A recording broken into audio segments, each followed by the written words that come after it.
how to change invoice template in QuickBooks. Hello everyone, I am Vishaka and welcome to our channel. Now, let's get right into the tutorial.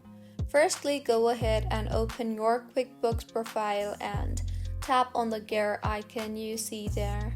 Now, under your company, tap on the Custom Form Styles option, and to create a new template, tap on the New Style button in the upper right hand corner and further select the Invoice option. Now, go to the Design tab to edit the template name, logo, color, font, and margins.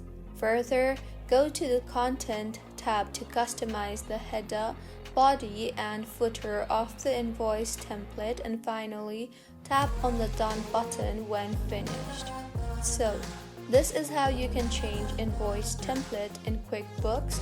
If you find this tutorial helpful, please like the video and do comment if you have any queries. Also, do subscribe to our channel for more helpful tutorials like this. See you on the next one.